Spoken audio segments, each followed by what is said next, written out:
স্বাগত জানাচ্ছি দি ব্যাংকিং পোস্টের অর্থনীতি ভিত্তিক অনুষ্ঠান ইকোটকের আজকের আয়োজনে। আজকে আমরা কথা বলবো বাংলাদেশের শেয়ার বাজার নিয়ে। কোথায় দাঁড়িয়ে আছে বাংলাদেশের শেয়ার বাজার, কোথায় সমস্যা, কি চ্যালেঞ্জ এবং ভবিষ্যতের সম্ভাবনা কতটুকু। আমাদের সঙ্গে আজ আছেন দৈনিক যুগান্তরের বিশেষ প্রতিনিধি মনির হোসেন ভাই, যিনি প্রায় 2 দশক ধরে বাংলাদেশের শেয়ার বাজার নিয়ে রিপোর্টিং করছেন। বাংলাদেশের শেয়ার বাজারের অন্ধকার গলির অনেক তথ্য যিনি প্রকাশ্য দিবালোকে নিয়ে এসেছেন এবং শেয়ার বাজারের নানা উত্থান পতনের যিনি সাক্ষী। মনির হোসেন ভাই, আপনাকে আমাদের অনুষ্ঠানে স্বাগত জানাচ্ছি। আপনাকে ধন্যবাদ। মনির ভাই, শুরুতেই আমি যে প্রশ্নটা যেতে চাচ্ছি সেটা হলো, আমরা দেখেছি শেয়ার বাজার গত 5 আগস্টের পরে নতুন কমিশন দায়িত্বে এসেছে এবং সাধারণ বিনিয়োগকারীদের মধ্যে অনেক আস্থা তৈরি হয়েছিল, অনেক আশা তৈরি হয়েছিল, কিন্তু সে আশা বুমেরাং হয়েছে, রক্তক্ষরণ আরও তীব্র হয়েছে। এই প্রেক্ষিতে প্রধান উপদেষ্টা সবাইকে নিয়ে বসলেন, মিটিং করলেন এবং সেখান থেকে 5টি সিদ্ধান্ত আসলো। আমি আপনার কাছে জানতে চাচ্ছি আপনার অভিজ্ঞতার আলোকে, গত 5 আগস্টের পর থেকে অনেক সিদ্ধান্ত আসছে কমিশন থেকে এবং প্রধান উপদেষ্টার দপ্তর থেকেও যে 5টা সিদ্ধান্ত আসলো, এই সিদ্ধান্তগুলো কি আসলে তত্ত্বগতভাবে আসছে নাকি আসলে এগুলো ফ্যাক্ট বেসিস হচ্ছে বা বাস্তবসম্মত হচ্ছে? আপনার কি মনে হয়? শেয়ার বাজারের সমস্যাটা ওই 8 মাস পর্যন্ত। তারপর আমরা প্রধান উপদেষ্টাকে ধন্যবাদ জানাচ্ছি এজন্যে যে বাজারটাকে তিনি গুরুত্ব দিয়েছেন এবং বাজারে যে একটি সমস্যা আছে সেই সমস্যাটি তার নজরে এসেছেন, গুরুত্ব দিয়ে সংশ্লিষ্টদের সাথে কথা বলার চেষ্টা করেছেন। কিন্তু এর পাশাপাশি দুঃখের বিষয় হলো আরেকটা জায়গায়, যে বাজারে যে প্রকৃত সমস্যা, এই সমস্যা থেকে প্রধান উপদেষ্টা এবং ওনার দপ্তর এবং বৈঠকে যারা উপস্থিত একেবারে বিশাল গ্যাপ। এই গ্যাপ হলো বোঝা যাবে এভাবে যে সমস্ত সিদ্ধান্তগুলো আসছে সেই সিদ্ধান্তগুলো পুঁজিবাজারের বাস্তব অবস্থার সাথে সঙ্গতিপূর্ণ না। সেইটা হলো যে 5টা ডিসিশন আসছে। প্রথম ডিসিশন যদি আমরা বলি সেটা এরকম যে আমরা বিদেশ থেকে আমরা বেশ কিছু লোকজন নিয়ে এসে আমরা এই বাজারটাকে সংস্কার করব প্রয়োজনে। এর বাইরে হলো যে বহুজাতিক কোম্পানির শেয়ার ছাড়বেন, সরকারি কোম্পানির শেয়ার ছাড়ার কথা বলছেন, বিভিন্ন ধরনের প্রণোদনার কথা বলছেন এবং অপরাধীদের বিচারের কথাটা বলছেন যে এই বাজারে বিভিন্ন অপরাধ করছে। আমরা সবসময় বলে আসছি যে বাংলাদেশের পুঁজিবাজারকে বাংলাদেশের মতো করে চিন্তা করতে হবে। এই সমস্যাগুলো পৃথিবীর অন্য কোনো দেশের সাথে মিলবে না এবং বাংলাদেশের সমস্যা, আপনি অর্থনৈতিক রিপোর্ট করেন শেয়ার বাজার নিয়ে, আপনিও বহু রিপোর্ট করেছেন, আপনি জানেন যে সমস্যাগুলো একান্তই ইউনিক। আমরা যদি ধরি যে 5ই আগস্টের আগে আপনি শুনছেন বাংলাদেশের শেয়ার বাজারে সবচেয়ে পরিচিত 2টি শব্দ ছিল এরকম: সমন্বয় এবং আস্থাহীনতা। সঠিক সঠিক। এরপরে আসছে 5ই আগস্টের পরে সেই সংস্কার। আপনি ফাইন্যান্সিয়াল সেক্টরে সব জায়গায় যদি বলেন সংস্কারের প্রভাব পড়েছে, শুধুমাত্র পুঁজিবাজারে সংস্কারের প্রভাব তো দূরের কথা, 5ই আগস্টের পরে অব্যাহতভাবে শেয়ার বাজার ডিক্লাইন করছেন এবং যেটাকে আপনি শুরুতেই বিনিয়োগকারীদের রক্তক্ষরণ বলছিলেন, সেই রক্তক্ষরণের ধারা এখানেই এখন অব্যাহত আছে। সেইটা হলো প্রথমত। এই প্রেক্ষাপটে প্রধান উপদেষ্টার উচিত ছিল এই বাজারে যাদের সংশ্লিষ্ট তাদের সাথে কথা বলে, সবার সাথে কথা বলে আসলে সমস্যাটা কি সেই সমস্যাটা আগে চিহ্নিত করা। যেহেতু সমস্যা চিহ্নিত না করেই উনি সমাধান করার চেষ্টা করেছেন, ওনার আন্তরিকতা আছে, কিন্তু এখানে আমার দুঃখ লাগে যে এত বেশি যদি গ্যাপ থাকে যে সমস্যাগুলো ওনার কাছে পৌঁছায় না। যেমন সবচেয়ে বড় সমস্যা আজকে শেয়ার বাজারের নেতৃত্ব নিয়ে। নেতৃত্ব কি অভিজ্ঞ? আপনার কাছে কি মনে হয়? আমরা তো মার্কেটে শুনি যে আসলে নেতৃত্বই নাকি অভিজ্ঞ না, তারা শেয়ার মার্কেট সম্পর্কে আসলে কতটুকু দক্ষতা আছে? যদি আপনাকে বলি যে নেতৃত্ব বলতে বিএসইসির যিনি চেয়ারম্যান কি বোঝাচ্ছে? আইনে তাকে অনেক বেশি ক্ষমতা দেয়া আছে, এরপরে কমিশনকেও ক্ষমতা দেয়া আছে। সেটা এরকম যে সিকিউরিটিজ অ্যান্ড এক্সচেঞ্জ কমিশনের অর্ডিন্যান্সের 2CC নামে একটা ধারা আছে। এই 2CCর ধারাটার ক্ষমতা এত বেশি যে কোনো সময় বাংলাদেশের যে কোনো আইনকে কার্যকারিতা স্থগিত রাখতে পারে, নতুন কোনো আইন প্রণয়ন করতে পারে এবং যে কোনো সিদ্ধান্ত এই আইনের আওতায় নিতে পারে। সেটা বাংলাদেশের কোনো আদালত, কোনো ট্রাইব্যুনাল সেটাকে প্রশ্ন করতে পারে না। এত বেশি ক্ষমতা দেওয়া আছে। এই নেতৃত্বে যিনি আসছেন তার একদিক থেকে হলো নলেজ লেভেল 0, দ্বিতীয় হলো লিডারশিপ কোয়ালিটি 0। তো একটা বাজারে এই জায়গায় হলো যে একটা দরকার হলো লিডারশিপ এবং নলেজ, দুইটাই যখন 0 ওনাকে দিয়ে এবং এই কমিশনকে দিয়ে এই বাজারের সংস্কার সম্ভব না, ইনোভেশন সম্ভব না। শুধু উনি একা নয়, এই কমিশনে যারা আছেন এর মধ্যে ম্যাক্সিমাম পুরোটাই, আপনি 4 জন কমিশনার ধরতে পারেন, পুরোটাই শেয়ার বাজার সম্পর্কে একেবারে অভিজ্ঞ। এই অনভিজ্ঞ দিয়ে হয়তো শেয়ার বাজারটাকে চালায় রাখা যায়, একটা রানিং শেয়ার বাজার যখন চলতে থাকে নতুন আমার প্রশ্ন সেটা হলো, আমার অভিজ্ঞতা নাই, আমার দক্ষতা নাই, কোনো কারণে আমি পদে এসে বসছি, অথবা আমাকে বসানো হয়েছে, অথবা আমি এসে বসছি, কোনো একটা আশীর্বাদের কারণে হতে পারে। এখন বাজারে তো দক্ষ লোক তো আছে, যারা এত বছর ধরে বাংলাদেশের শেয়ার মার্কেটে যারা বিশ্লেষক বলেন, বিশেষজ্ঞ বলেন, অথবা যারা সরাসরি ট্রেডিং এর সাথে জড়িত বলেন, তাদের কাছ থেকে কি তারা কোনো মতামত নিতে পারতো না? ভয়টা কোথায় নিতে? আসলে যদি আনুগত্যকে যদি নিয়োগের মাপকাঠি দেওয়া হয়, সেইটা হলো অত্যন্ত ক্ষতিকর। আপনি যদি, নিঃসন্দেহে এই বাজারে অভিজ্ঞ লোকজনের অভাব নেই, অনেক বেশি অভিজ্ঞ লোক আছে যারা এই বাজারকে দক্ষভাবে নিয়ে যেতে পারে। কিন্তু আপনি যদি ধরেন যে আনুগত্য আমি, কিংবা এর সাথে নেপথ্যে এবং পেছনে অনেক কথা থাকে, এইগুলো হলো যে বাজারের জন্য অত্যন্ত বেশি ক্ষতিকর। এবং এই বাজারের ক্ষেত্রে সেটাই হয়েছে। দুটি বিষয় যদি আমরা পাশাপাশি, দুটি প্রতিষ্ঠান, Bangladesh securities and exchange commission এবং পাশাপাশি বাংলাদেশ ইনভেস্টমেন্ট বোর্ড, যেটা বিনিয়োগ উন্নয়ন কর্তৃপক্ষ যেটা বলে বিডা, এই দুইটার নেতৃত্ব যদি দেখেন, বিডার চেয়ারম্যানের পারফরমেন্স হল একরকম, আর বিএসএসির চেয়ারম্যানকে সেনাবাহিনী দিয়ে তাকে রক্ষা করতে হচ্ছে, কারণ কেউ তাকে পছন্দ করছে না, তার এমপ্লয়াররা তাকে পছন্দ করছে না, তার বাজারের কোনো স্টেক হোল্ডার তাকে পছন্দ করছে না, এবং বাজারে ইনোভেশন আনার মধ্যে এখন পর্যন্ত তিনি কোনো কিছু করতে পারেন নাই, এবং নেতৃত্বের জায়গায় এই বাজারের সমস্যাগুলো চিহ্নিত করতে ব্যর্থ হয়েছেন, যে কারণে আজকের এই বাজারে এই সমস্যা। চাহিদার দিক থেকে এই বাজারের সমস্যা হলো, এই বাজারের প্রতি বিনিয়োগকারীদের আস্থা নাই। সরবরাহের দিক থেকে যদি সমস্যা বলেন, এই বাজারে ভালো কোনো কোম্পানির শেয়ারের সংখ্যা একেবারেই হাতে গোনা। তাইলে দরকার কি? আস্থা বাড়ানো, কার্যকর সংস্কারের মাধ্যমে বিনিয়োগকারীদেরকে এই বাজারের প্রতি আস্থা ফিরিয়ে আনতে হবে, আর ভালো কোম্পানির শেয়ার নিয়ে আসতে হবে। এই দুইটা যদি নিয়ে আসেন, এই দুইটার যদি ম্যাচ হয়, তাইলেই হলো শেয়ার বাজারটা আগায় চলবে। এটা পৃথিবীর অন্য দেশেই বলেন, সে দেশ এই শেয়ার বাজারে এই দুইটাই কাজই করছে। কিন্তু বাংলাদেশে গত, ধরেন যে সিকিউরিটিজ অ্যান্ড এক্সচেঞ্জ কমিশন আইন হয়েছে হলো 1993 সালে, এরপরে 32 বছর কেটে গেছে। এই 32 বছরে ওই শেয়ার বাজারে কাঙ্ক্ষিত উন্নয়ন হয় নাই। এই উন্নয়নের কারণটা হলো একটাই, হলো যে বাজারের যে সমস্ত সিদ্ধান্তগুলো নেওয়া হয়, সেই সিদ্ধান্তগুলো সময়ের সাথে কার্যকর না। আমাদের আলোচনায় আসলো যে নেতৃত্ব আনুগত্যের প্রশ্নে হয়তো নেতৃত্ব আপোষ করতেছে, বা আনুগত্যকে ক্রাইটেরিয়া হিসেবে দেখা হচ্ছে। এখন আমরা তো আরো দেখতে পাই এখানে যে আমাদের বর্তমান কমিশনের ভেতরে বসে অনেকে শেয়ার বাজারের সাথে যে কাজগুলো, তার কনফ্লিক্ট অফ ইন্টারেস্ট যেটা সে করতে পারে না। আমরা যদি কমিশনের অনেকে কিছু লোককে দেখতে পাচ্ছি যারা হলো সরাসরি শেয়ার বাজার ব্যবসার সাথে জড়িত। আসলে তাহলে এই বাজারে বা এই কমিশনের প্রতি আস্থা কিভাবে আসতে পারে? বা আপনিও তো রিপোর্টিং করতে করে দেখছেন যে অনেকে নানা ট্রেডিং এর সাথে জড়িত। এটা আপনি একটা কমিশনের বর্তমান হাল হকিকতটা আসলে কিভাবে বিশ্লেষণ করবেন? অত্যন্ত দুঃখজনক এটা, যে ঘটনা ঘটছে। এতদিন সেই ঘটনাগুলো নানাভাবেই আমরা শুনতাম, কিন্তু এখন আপনি জানেন যে পরশুদিন আমাদের পত্রিকা যুগান্তরে একটা রিপোর্ট আসছে, সেটা বিএসসিসি যিনি সেকেন্ড ম্যান, একজন কমিশনার, উনি সরাসরি সেকেন্ডারি মার্কেটের সাথে জড়িত। উনি সেকেন্ডারি মার্কেটে শেয়ার লেনদেন করছেন, যেটা আইনগতভাবে উনি কোনোভাবেই পারেন না। 2011 সালে একটা সার্কুলারের মাধ্যমে বিএসসিসির সমস্ত কর্মকর্তাদেরকে প্রাইমারি এবং সেকেন্ডারি মার্কেটে শেয়ার ব্যবসা নিষিদ্ধ করা হয়েছে। শুধুমাত্র কর্মকর্তাদের না, ওনার পরিবার, ওনার ছেলে মেয়ে এবং পোষ্য কেউ যদি থাকে, তাকেও সেকেন্ডারি মার্কেটে শেয়ার ব্যবসা নিষিদ্ধ করা হয়েছে। কারণ উনি এইটা করলেই সেটা ইনসাইডার ট্রেডিং, উনি ভিতরের খবর জানেন।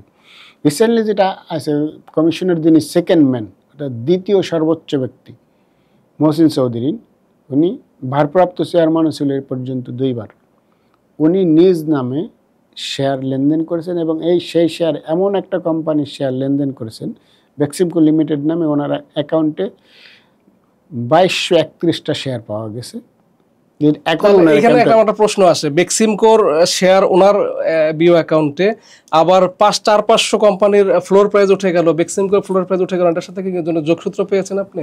নিঃসন্দেহে এই প্রশ্নটা আসা অস্বাভাবিক না, কারণ এই শেয়ার বাজারে সমস্ত কোম্পানিগুলোর ফ্লোর প্রাইস তুলে নেওয়া হয়েছে। ফ্লোর প্রাইস বলতে এক ধরনের লাইফ সাপোর্ট দিয়ে বাজারকে টিকে রাখা হয়েছে। এখনও বেক্সিমকোর শেয়ারে ফ্লোর প্রাইস দেওয়া আছে। সর্বশেষ বেক্সিমকোর শেয়ারের প্রাইস 110 টাকা, কিন্তু এই প্রাইস লেভেলটা এইখানে থাকার কথা না, কিন্তু এইটাকে লাইভ সাপোর্ট দিয়ে ফ্লোর প্রাইস দিয়ে আটকানো হয়েছে। শুধুমাত্র ওনারটা পাওয়া গেছে, বেনামে এরকম আরও কত কর্মকর্তা আছে সেটা হলো তা আমাদের অজানা সেটা। তো এই একটা কোম্পানিকে যদি ফ্লোর প্রাইস দিয়ে আটকায় রাখা হয়, যেটা উনি নিজে ইনভলভ, আমি জানি না যে শেয়ার বাজার এর চেয়ে বড় অপরাধ আর হতে পারে কিনা, কিন্তু এটা জানার পরেও সে এখনও তার বিরুদ্ধে আমরা খুব কার্যকর কোনো ব্যবস্থা আমরা দেখি নাই। আচ্ছা, শেয়ার বাজার মানেই হলো আপনার ধরেন হাজারো মানুষের এখানে সমাগম, এখানে নানা ক্যাটাগরির নানা শ্রেণীর, কেউ 100 কোটি টাকা বিনিয়োগকারী, কেউ 10,000 টাকা বিনিয়োগকারী, সেও বিনিয়োগকারী। তাহলে এইরকম একটা মানে জায়গাতে আসলে অন্যান্য দেশগুলো তারা কিভাবে তাদের বাজারকে নিয়ন্ত্রণ করে, আর আমাদের আসলে কিভাবে করা গেলে আমরা আসলে বাজারকে একটা নির্দিষ্ট নিয়ন্ত্রণের মধ্যে আনা সম্ভব হতো? আপনি সঠিকভাবেই তুলে ধরেছেন এটা, যে বাংলাদেশের শেয়ার বাজারের সবচেয়ে বড় সমস্যা যে বিনিয়োগকারীদের এডুকেশন এখনো হয় নাই। বিনিয়োগকারীদের, এটা শুধুমাত্র বিনিয়োগকারীদের দায়ী না, একা দায়ী না, বিনিয়োগকারীরা নিজেরা দায়ী না।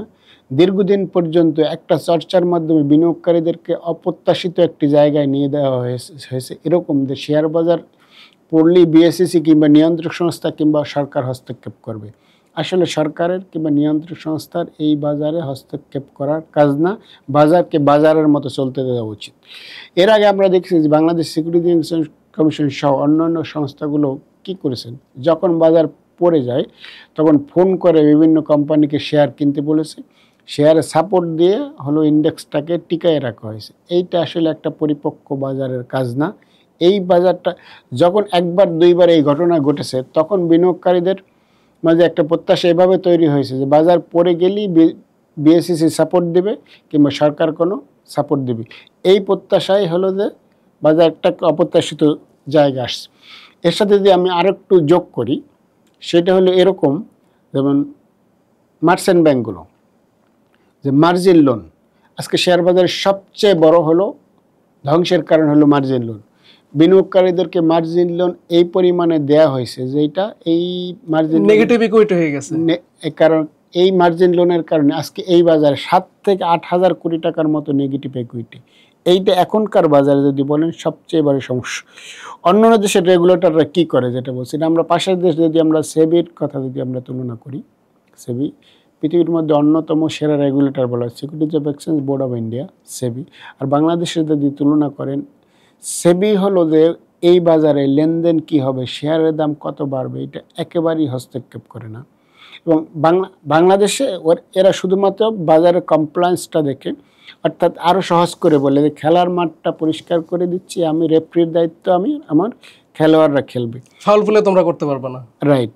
আর বাংলাদেশের শেয়ার বাজারে নিয়ন্ত্রক সংস্থা থেকে শুরু করে ইন্টারমিডিয়েটের যতগুলো প্রতিষ্ঠান আছে সবাই হলো শেয়ার ব্যবসার সাথে জড়িত, সবাই খেলোয়াড় এখানে। রাইট। আরও আপনি অবাক হবেন যে বাংলাদেশ শেয়ার বাজারের 4টা সার্ভিলেন্স আছে। সিকিউরিটি এক্সচেঞ্জ কমিশন, সিডিবিএল একটা সার্ভিলেন্স আছে, 2 স্টক এক্সচেঞ্জের সার্ভিলেন্স আছে। সার্ভিলেন্সের তথ্য প্রতিদিন লাইফ টাইম পাচার হয়ে যাচ্ছে।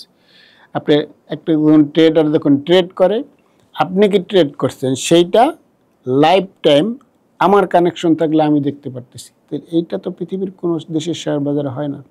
এই জায়গাটাতে তো বারবার ওটা বিভিন্ন রিপোর্টে চলে আসছে। আপনি দেখেন খন্দকার ইব্রাহিম খালেদের রিপোর্টেও কিন্তু এই বিষয়গুলো আসছে, কিন্তু আসার পরে এই পর্যন্ত সার্ভিলেন্সের তথ্য পাচারের বিষয়টি বন্ধ হয় না। এ ব্যাপারে হলো আমরা এর আগেও দেখছি, আমার একটা রিপোর্ট আছে 2024 সালের শুরুতে, যেটা একজন কর্মকর্তারা কিভাবে এই বাজারে ইনভলভ এবং সার্ভিলেন্সের তথ্য পাচার করার ক্ষেত্রে। এই বাজার যখন এখন এরকম যখন হয়ে আসছে, তখন এই বাজারে এইগুলো বন্ধ না হলে দীর্ঘমেয়াদী আপনি সুশাসন আশা করতে পারেন না। এই তথ্য পাচারের কথা আমরা বহুদিন ধরেই শুনে আসছি। তাহলে এই তথ্য পাচার বন্ধ করার জন্য কি কার্যকরী কোনো উদ্যোগ নেওয়া হয়েছে, বা কি উদ্যোগ নিলে আসলে তথ্য পাচারটা বন্ধ হওয়া সম্ভব? শেয়ার বাজারে 2টা সমস্যার মধ্যে একটা হলো কাঠামোগত সমস্যা, একটা হলো সার্ভিলেন্সের সমস্যা। কাঠামোগত সমস্যা হলো আইন কানুনের, সার্ভিলেন্সটাই আমি আগে বলি।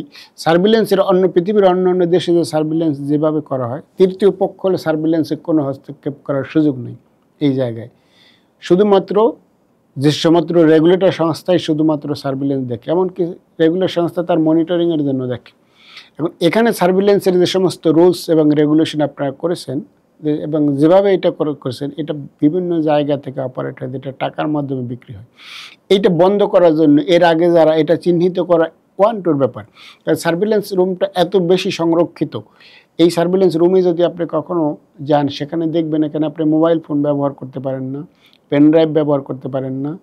এরপর চারিদিকে বিভিন্ন রকম সিসিটিভিতে আপনি মনিটরিং করা হয়। এরপর সার্ভিলেন্সের তথ্য কীভাবে পাচার হয়, অন্যভাবে যদি কোনো একটা তৃতীয় মাধ্যমে পাচার হয়ে যায় সেটা ধরতে পারা যায়। এইটা ধরতে পারে, চিহ্নিত করে সবার আগে এইটার শাস্তি নিশ্চিত করতে হবে। যখনই আপনি এখন শাস্তি নিশ্চিত করতে যান, তখন এর পেছনে বড় বড় খেলোয়াড় এবং বড় বড় প্রভাবশালীরা চলে আসে, যে কারণে সার্ভিলেন্সের গ্যামলিং করার মাধ্যমে এর আগে কখনো কারো বিচার হয় নাই। এইটা বন্ধ করতে হবে। দ্বিতীয় বিষয় হলো যে আপনি সফটওয়্যারের ব্যবহার। এটার আপনি এখন যে সফটওয়্যার ব্যবহার করছেন সার্ভিলেন্স সফটওয়্যার, সেইটা হলো সিঙ্গাপুরের, আপনি কিনছেন ভারতের মাধ্যমে।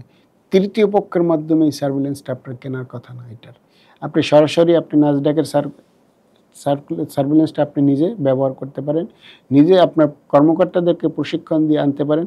আপনি তৃতীয় পক্ষ যখন ভেন্ডার করে তার কাছ থেকে যখন এই সার্ভিলেন্সটা নেন, মেনটেন্যান্স এবং টেকনিক্যাল বিষয়গুলো যখন এর হাতে থাকে, তখন এই সার্ভিলেন্সটা আপনি নিরাপদ আপনি মনে করতে পারেন না। তাহলে আমি বললাম দুইটা মাধ্যমে। এক নম্বর হলো এর আগে সার্ভিলেন্স যারা তথ্য পাচার করছে তাদের বিচার হইতে হবে, বিচার হইতে হবে। দ্বিতীয়ত হলো সার্ভিলেন্স মেনটেন আপনার নিজস্ব মাধ্যমে করতে হবে, এখানে তৃতীয় পক্ষকে কোনোভাবেই ইনভলভ করা যাবে না। এইটা হলো সার্ভিলেন্সের দিক। কাঠামোগত সংস্কার যদি বলেন, বাংলাদেশের টোটাল ফাইন্যান্সিয়াল পুঁজিবাজারকে আলাদা করে দেখতে পারবেন না। বাংলাদেশের টোটাল ফাইন্যান্সিয়াল সেক্টর যদি দেখেন, সেটা হলো এরকম, যেই দেশে ব্যাংক থেকে টাকা নিলে না দিয়ে পার পাওয়া যায়, এই দেশে মানুষ শেয়ার বাজারে আসবে না খুব স্বাভাবিকভাবে, উদ্যোক্তারা। কিন্তু এর আগে আমরা দেখছি কি, যেই দেশে আপনি যদি সর্বশেষ প্রকাশিত যে খেলাপি ঋণ বাংলাদেশ ব্যাংক যেটা স্বীকার করছে, সেইটাও প্রায় 3 লাখ কোটি টাকার কাছাকাছি। এরপর অপ্রত্যাশিত যেটা মামলার আড়ালে যেগুলো আছে, সেগুলো যদি যোগ করা হয়, তা দেখা যায় সেটা 4 লাখ কিংবা 5 লাখ কোটি টাকার মতো চলে যায়। গভর্নর অলরেডি নিজে স্বীকার করেছেন যে বাংলাদেশের যে খেলাপি ঋণ, প্রকৃত খেলাপি ঋণ 30% প্লাস, মানে 100 টাকা যদি ঋণ দেওয়া হয় 30 টাকার বেশি হলো আমাদের খেলাপি অলরেডি আছে, যদিও সবাই এখনো প্রকাশ্যে আসে নাই। রাইট। এই যে পরিমাণ যখন খেলাপি ঋণ থাকে, তার এই পরিমাণ উদ্যোক্তারা টাকা দিয়ে ফেরত দেয় না। কিন্তু শেয়ার বাজারে যদি উদ্যোক্তা যখন একজন আসবে, তখন তার টাকা নেওয়ার পাশাপাশি বিভিন্ন কমপ্লায়েন্সের মধ্যে দিয়ে যেতে হবে, বিনিয়োগকারীদের ডিভিডেন্ড দিতে হবে। যদি আমি ফ্রিতে টাকা পাই, টাকা ব্যাংক থেকে টাকা দিয়ে যদি পার পেয়ে যাই, তাহলে আমি কেন শেয়ার বাজার বিভিন্ন কমপ্লায়েন্স মেনটেন করতে যাব? এজন্য ভালো কোম্পানিগুলো এই শেয়ার বাজার এবং বড় কোম্পানিগুলো এই শেয়ার বাজারে আসতেছে না, ওই উদ্যোক্তারা শেয়ার বাজারে আসবে না। 2 নম্বর হলো যে শেয়ার বাজারে আসে কারা? শেয়ার বাজার আসে ট্যাক্স কম দেওয়ার জন্য। শেয়ার বাজারে যদি এখন দেখেন, লিস্টেড এবং নন লিস্টেড কোম্পানির শেয়ারের পার্থক্য হলো 5%। 27% ট্যাক্স দেওয়া হলো নন লিস্টেড, আর লিস্টেড কোম্পানির ক্ষেত্রে 22%। সামনের বাজেটে এটা 10% করার একটা প্রস্তাব আসছে। 10% করার জন্য একটা স্টক এক্সচেঞ্জ এবং বিভিন্ন মহল প্রস্তাব করছে। কিন্তু আমি কোন কোম্পানিকে 10% কিংবা 5% ট্যাক্স অফার করছি, ওই কোম্পানি ট্যাক্সই দেয় না। বাংলাদেশের আপনি যদি জয়েন্ট স্টকের রেজিস্টার অফ জয়েন্ট স্টকের রিপোর্ট দেখেন বাংলাদেশের, তখন হলে এই কোম্পানির সংখ্যা প্রায় 3 লাখ প্লাস নিবন্ধিত কোম্পানি, জয়েন্ট স্টকে নিবন্ধিত কোম্পানি। এর মধ্যে যদি সোসাইটি অ্যাক্টের আন্ডারে আপনি 1 লাখ কোম্পানিও ধরেন, তারপরও কমার্শিয়াল কোম্পানির সংখ্যা 2 লাখ প্লাস। কিন্তু যে সমস্ত অডিট কোম্পানিগুলো আপনি রিটার্ন সাবমিট করেন, এই অডিট কোম্পানিগুলোর হিসাবে দেখা গেছে যারা কত কোম্পানি অডিট করছে, সেইটা হলো 22-23 হাজার কোম্পানি অডিট করছে। বাকি এই 22-23 হাজার কোম্পানি ট্যাক্স দেয়। আপনি কোনো কোম্পানির ট্যাক্স দিতে হলে অডিট করতে হয়, যেহেতু তাহলে অডিট কোম্পানিগুলো বলছে আমরা 22,000 কোম্পানি অডিট করছি, কিন্তু নিবন্ধিত কোম্পানির সংখ্যা হলো যখন আপনার 2 লাখ প্লাস, তখন এই যে বিশাল একটা কোম্পানি ট্যাক্সই দেয় না। এই ট্যাক্স দেয় না যে কোম্পানিগুলো, সেই কোম্পানিগুলোকে আপনি বলছেন যে আমরা এখানে আসলে কম ট্যাক্স দিতে পারবো, সেটা কে শুনবে? ও তো ট্যাক্সই দেয় না। এইটা হলো যে বাংলাদেশের কাঠামোগত সমস্যা। আরেকটা সমস্যা হলো যে 3 নাম্বার, যেটা সবচেয়ে ভয়াবহ সমস্যা, যেটার আমি একটা রিপোর্ট করতে গিয়ে দেখছিলাম, একটা কোম্পানি তার ইনকাম ট্যাক্সে রিটার্ন দেখাইছে 754 কোটি টাকা। ওই কোম্পানি যখন আবার ব্যাংক লোন নিতে গেছেন, তখন 21,000 কোটি টাকা সে সম্পদ দেখাইছে।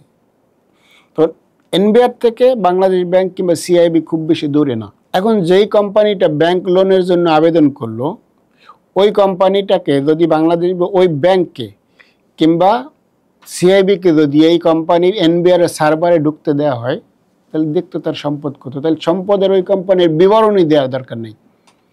আমার কত সম্পদ আছে আমি ট্যাক্স ফাইল থেকে দেখবো। আমি লোনের আবেদন করলাম, কত ট্যাক্স আছে, ব্যাংক কিংবা সিআইবি আমার ট্যাক্স ফাইল থেকে দেখবে।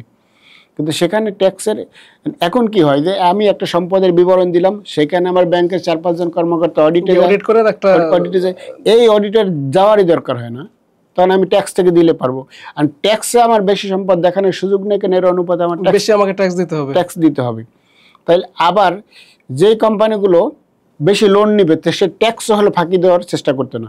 এই কাজটা কিন্তু একটা এক্সিকিউটিভ অর্ডারই যথেষ্ট। এটা যে কোনো ব্যাংক যদি লোন নিতে চায়, কেউ যদি কোনো গ্রাহক লোনের জন্য আবেদন করে, সেই লোনের জন্য আবেদন করতে হলে তার সম্পদ কত আছে সেইটা ট্যাক্স ফাইল থেকে দেখে নেবে, অথবা এনবিআর এর সার্ভারে ব্যাংকগুলোকে অ্যাক্সেস দেবে, অথবা সিআইবিকে অ্যাক্সেস দেবে। একটা সমস্যা এই বাংলাদেশের ফাইন্যান্সের 80% সমস্যার সমাধান হয়ে যায়। খুব অসাধারণ একটা আপনার প্রস্তাব দিয়েছেন। আশা করি অর্থ মন্ত্রণালয় এই বিষয়টা চিন্তা করবে, বাংলাদেশ ব্যাংকও বিষয়টা চিন্তা করবে।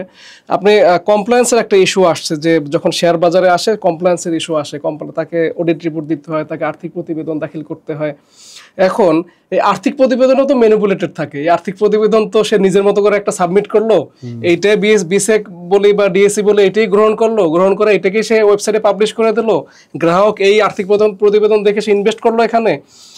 কিন্তু আজও তাহলে এইখানে যে আমি একটা ভুল আর্থিক প্রতিবেদন দিলাম, বিসেক এটাকে অ্যাপ্রুভাল করে, সে ডিএসসির ওয়েবসাইটে সে অ্যাপ্রুভাল করে আপ করে দিল, গ্রাহক প্রতারিত হলো। এখন পর্যন্ত দেখলাম না কোনো গ্রাহক বা কোনো প্রতিষ্ঠান বা কোনো ব্যক্তি তাহলে বিসেক বা ডিএসসিকে কোনো অভিযুক্ত করলো না কেন যে তোমার এই প্রতিবেদন দেখে আমি ইনভেস্ট করতে গিয়ে আমি নিঃস্ব হয়েছি। ধন্যবাদ আপনাকে। আপনি অত্যন্ত যৌক্তিক একটা প্রশ্ন করছেন। এইটা এই ব্যাপারে আমার অভিজ্ঞতা আছে। আপনি যদি ধরেন শুরুতে যেটা বলছিলাম যে সমন্বয়ের অভাব, আপনি ব্যাংকিং খাতে রিপোর্ট করেন, আপনি জানেন 2020 সালে বাংলাদেশ ব্যাংক 26টা অডিট ফার্মকে নিষিদ্ধ করছেন। 26টা অডিট ফার্ম। এই অডিট ফার্মগুলো এখন বর্তমানে 110 কিংবা 15টার মতো অডিট ফার্ম আছে, এর মধ্যে 26টা নিষিদ্ধ করছে। এই অডিটগুলো এরা ব্যাংক এবং এনবিএফ এর কোনো অডিট করতে পারবে না, কারণ এদের অডিট রিপোর্ট ভুয়া। কিন্তু আপনি যদি বিএসএস এর লিস্টে দেখেন, ওই 26টা কোম্পানি কিন্তু বিএসএস এর লিস্ট থেকে বাদ দেওয়া হয় না। এটা তার মানে ব্যাংক বলছে যে এই কোম্পানিগুলো ভুয়া অডিট করে, রিপোর্ট ঠিক নাই, কিন্তু বিএসএসসি লিস্টে আছে, ওই কোম্পানিগুলো আছে। কিন্তু বিএসএসসি আর বাংলাদেশ ব্যাংক তো খুব বেশি দূরে না এটার। এই কোম্পানিগুলো, এবং দেখবেন যে গত 4-5 বছরে 100 কোম্পানি যদি দেখেন, যে কোম্পানিগুলো পুঁজিবাজারে তালিকাভুক্ত হয়েছে, সেই বেশিরভাগ কোম্পানি এই নিষিদ্ধ অডিট কোম্পানির মাধ্যমে আসছে। এবং বিএসএসসি যদি এগুলোকে নিষিদ্ধ করে দেয়, তাইলে হলো যে সমস্যাটা অনেকাংশে সমাধান হয়ে যায়। কিন্তু এই কাজটা কিন্তু বিএসএসসি করে নাই, বাংলাদেশ ব্যাংক এর মধ্যে সমন্বয় নেই। এরপর হলো ভুয়া অডিট রিপোর্ট। ভুয়া অডিট রিপোর্ট আমরা একটা হোটেলের রিপোর্ট করতে গিয়ে দেখছিলাম যে এই অডিটগুলো, যেটা অডিট অ্যাপ্রুভ করছে, যেটা সম্পদ দেখানো হয়েছে প্রায় 8,000 কোটি টাকা একটা হোটেলের, সেইটা বাংলাদেশের লিস্ট একটা দ্বিতীয় শ্রেণীর একটা অডিট কোম্পানি সেটা অডিট করছেন, তো 8,000 কোটি টাকা সেখানে সম্পদ দেখানো হয়েছে। সেখানে একটা হোটেলের রুমের খরচ দেখানো হয়েছে প্রায় $6 লাখ মতো রুমের খরচ। আমরা টাকায় কনভার্ট করলাম প্রায় 7 কোটি টাকার মতো। এর সাথে আমরা কম্পেয়ার করে দেখলাম যে পৃথিবীর অন্য অন্য দেশগুলোতে যে সমস্ত হোটেলগুলো হয়, সেই হোটেলগুলো খরচ কত আসে এবং তার সম্পদ ভ্যালু কত। সেখানে আমরা বুর্জ আল আরবের সম্পদের ভ্যালু দেখলাম যে একটা রুমের সম্পদের ভ্যালু হলো $3 লাখ মতো। এটার বুর্জ আল খলিফার যে বুর্জ আল আরব পৃথিবীর 7 নাম্বার যে 7 স্টার হোটেল, যে তার চেয়ে আমাদের দ্বিগুণ, তার চেয়ে আমাদের দ্বিগুণ হলে আমাদের সম্পদের ভ্যালু। এটা ওই অডিট কোম্পানিগুলো এখনো বাংলাদেশে আছে, যে এই অডিট কোম্পানিগুলোর বিরুদ্ধে এখনো কোনো ব্যবস্থা করা হয় নাই। বেসিক্যালি হলো নতুন কোম্পানি অনুমোদন দেওয়ার ক্ষেত্রে বিএসএসির কিছু খুব বেশি কিছু করার থাকে না, কারণ 29টা চেকলিস্ট আছে, চেকলিস্টে 29টা পয়েন্ট আছে। এই 29টা পয়েন্ট ঠিক আছে কিনা, এই পয়েন্টগুলো যদি ঠিক থাকে তখন তারা অনুমোদন দেয়। কিন্তু এগুলো করার ক্ষেত্রে 2টা মাধ্যম, একটা হলো অডিট কোম্পানি করবে আর ইস্যু ম্যানেজার এই কাজগুলো করবে। কিন্তু বিএসএসির আর রেগুলেটর, ইস্যু ম্যানেজার এবং অডিট কোম্পানির রেগুলেটর তারা, কিন্তু অডিট কোম্পানি এবং বিএসএসিকে 1 লাখ 2 লাখ টাকা জরিমানা ছাড়া বড় কোনো শাস্তি দিতে দেখি নাই। যখন একটা কোম্পানি 1 কোটি টাকার অনিয়ম করে, এটাকে যদি এরকম 2 লাখ টাকা জরিমানা করে দেন, এটা তার জন্য শাস্তি না, এটা তার জন্য প্রণোদনা। তাহলে অন্যান্য কোম্পানিগুলো এই কাজ করতে উৎসাহিত হয়। বিএসএসির লিস্টে দেখবেন যে কোম্পানিগুলো অপরাধ করছে কত টাকার আর জরিমানা করছে কত টাকার, তার মানে সামগ্রিক কার্যক্রমের মাধ্যমে এই কোম্পানিগুলোকে উৎসাহিত করা হয়েছে। এই জরিমানার মধ্যেও কি কোনো বৈষম্য আছে কিনা এখনকার সময়ে, যে জরিমানা করতে গিয়ে কোনো বৈষম্য দেখছেন? হ্যাঁ, বৈষম্য আমরা দেখছি একটা ক্ষেত্রে। আপনি দেখেন যে এই কমিশনের ভিতরে একটা কাজ দেখছি আমরা, মিডিয়া কাভারেজ নেওয়ার প্রবণতাটা। সেটা হলো এরকম যে বেক্সিমকোর একটা নামই বলি আমি, বেক্সিমকো কোম্পানিকে জরিমানা করা হয়েছে, যেটা 465 কোটি টাকা জরিমানা করা হয়েছে। তার অপরাধের মানে অপরাধ করছে কত, সেইটার কাগজ কলমে যে অপরাধ আছে সেইটা 100 কোটি টাকার বেশি হবে না এটার, কিন্তু 465 কোটি টাকা জরিমানা করা হয়েছে। আমি এটাকে যদি যৌক্তিক হিসাবে ধরে নিই, অন্যান্য কোম্পানির ক্ষেত্রে একই রকম জরিমানা করা উচিত ছিল। আমরা দেখছি বিকনের ক্ষেত্রে তারা 1-2 কোটি টাকা, প্রায় কোটি টাকার উপরে অনিয়ম করছে, তাদের জরিমানা 1 লাখ, কোথাও 5 লাখ। তার এই বৈষম্যটা, এগুলো তো বাজারে যে সমস্ত মধ্যস্থতাকারী প্রতিষ্ঠান আছে, বিনিয়োগকারীরা তারা খবর রাখে। তো এই বিষয়গুলো যখন সামনে আসে তখন এই কমিশন দিয়ে কীভাবে আপনি কমপ্লায়েন্স প্রতিষ্ঠা করবেন, এটা বাজারে কী বার্তা দিলেন এটা বিনিয়োগকারীদের জন্য? কমিশন, আমরা যদি যাই, কমিশন আসার পরে তারা র্যাপিডলি বিভিন্ন সিদ্ধান্ত জানানো শুরু করলো। আপনি যেটা বলেন মিডিয়া কাভারেজের তাদের একটা আকাঙ্ক্ষা, আমরা মনে হয়েছে যে যাদের একটা মিডিয়া কাভারেজ আকাঙ্ক্ষা আছে, নানা মানে খুব র্যাপিডলি বিভিন্ন কথাবার্তা শুরু করলো। আসলে শেয়ার বাজারটাকে যদি মানে ঠিক রাখার জন্য আসলে তাদেরকে কোন প্রক্রিয়া আগানো উচিত ছিল, যে প্রক্রিয়া তারা আগায় নেয়? শেয়ার বাজারে আসার ক্ষেত্রে আমি শুরুতেই বলছিলাম এই কমিশনের দুইটা, একটা নলেজ গ্যাপ আর একটা হলো লিডারশিপ কোয়ালিটি। লিডারশিপ কোয়ালিটি সবার আগে এই বাজারের সমস্ত স্টেক হোল্ডারদেরকে নিয়ে আগে সমস্যাটা চিহ্নিত করা, সমস্যাটা কোন জায়গায়। আমি যে শুরুতেই বলছিলাম শেয়ার বাজার এমন একটা জায়গা, যে এই জায়গায় ক্ষুদ্র যদি কোনো অপরাধ করেন বাড়তি অনিয়ম, সেইটার ডকুমেন্ট থাকে। এটা অন্যান্য খাতে সেইটা হলো ভিন্ন, কিন্তু শেয়ার বাজার আপনি জানেন প্রতি ন্যানো সেকেন্ডের রিপোর্ট, আপনি প্রতি 1 সেকেন্ডে কত লেনদেন হয়েছে সব কিছু দেখা যায়। তার মানে যেহেতু সব কিছু অটোমেটেড হয়ে গেছে, তো অপরাধগুলো দেখা যায়। এই অপরাধগুলো চিহ্নিত করে, কারণ চিহ্নিত করে এরপর সবার সাথে বিবেচনা করে সম্মিলিত একটা পলিসি বের করা উচিত ছিল দুইটা ক্ষেত্রে। 1 নম্বর হলো যে আমরা কিভাবে সুশাসন প্রতিষ্ঠা করতে পারি, সুশাসন প্রতিষ্ঠার মাধ্যমে বিনিয়োগকারীদের আস্থা অর্জন। দ্বিতীয়ত হলে আমরা কীভাবে শেয়ারের সরবরাহ বাড়াইতে পারি। এই 2টা কাজ করে সবাইকে নিয়ে চলা উচিত ছিল, কিন্তু আমরা এই কমিশনের ক্ষেত্রে এটা দেখি নাই। তাহলে এখন সামনে আশার আলো কি? আপনি কোনো আশার আলো দেখতে পাচ্ছেন? যেখানেই হতাশা হয় সেখানেই আশার আলো, তখন হতাশা যখন বাড়ে আশা খুব কাছাকাছি। আমরা একটা আশার আলো। কেন প্রশ্নটা কেন করলাম, কারণ মানুষ আসলে শেষ পর্যন্ত তাকিয়েছিল প্রধান উপদেষ্টার বৈঠকটা থেকে কি আসে। আসলে আপনার কথা থেকে বা বাইরেও বিভিন্ন আলোচনা থেকে যেটা শুনতে পাচ্ছি, মানুষ খুব আশা দেখছে না এখানে। সামনে কি তাহলে? একটা দেশের সরকার প্রধান যখন নিজস্ব মিটিং করে যখন সিদ্ধান্ত নেওয়ার চেষ্টা করে, তার মানে সরকার প্রধান এই শেয়ার বাজারকে গুরুত্ব দিয়েছেন। এইটা নিঃসন্দেহে বিনিয়োগকারীদের আশার একটা জায়গা। হয়তো নলেজ হয়তো ইনফরমেশন গ্যাপ আছে, কিন্তু এই যদি এরপর যেহেতু গুরুত্ব দিয়েছেন, প্রথম 1-2বার যেহেতু সিদ্ধান্তগুলি নিয়েছেন, এই সিদ্ধান্তগুলো যদি কার্যকর না হয়, হয়তো একসময় আপনি বুঝতে পারবেন যে আসলে কি করা দরকার। বাজারে যে সমস্ত মধ্যস্থতাকারী প্রতিষ্ঠান আছে এবং সমস্ত অংশীদারের সাথে একসাথে বসে সম্মিলিতভাবে সিদ্ধান্ত নেওয়া দরকার। উনি হয়তো বুঝতে পারবেন, তখন ওই সিদ্ধান্তে আসবেন। এর বাইরে হলে যে বাজারকে বাজারের মতো করে চলতে দিতে হবে। এটার আমরা এর আগের সময়গুলোতে দেখে নাই। তবে আমরা এতটুকু বিশ্বাস করি, এবং শুধু বিশ্বাস না, আমরা দৃঢ়ভাবে বিশ্বাস করি যে এর আগে শেয়ার বাজারে লেনদেনে সরকারের পক্ষ থেকে যে সমস্ত হস্তক্ষেপ করা হতো, অপরাধীদেরকে বাঁচানোর ক্ষেত্রে যে প্রবণতা ছিল, এই প্রবণতা হয়তো ওনাদের থাকবে না। ওনাদের সরাসরি শেয়ার বাজারের সম্পৃক্ততা খুব কম, কিংবা সরকারের সম্পৃক্ততা নেই বললেই চলে। কোনো বিচার করার ক্ষেত্রে হয়তো কোনো আপত্তি নেই, কিন্তু নলেজ হলো গ্যাপ আছে। এইটা হলো আমরা আশা করছি এই নলেজ গ্যাপটা কেটে যাবে।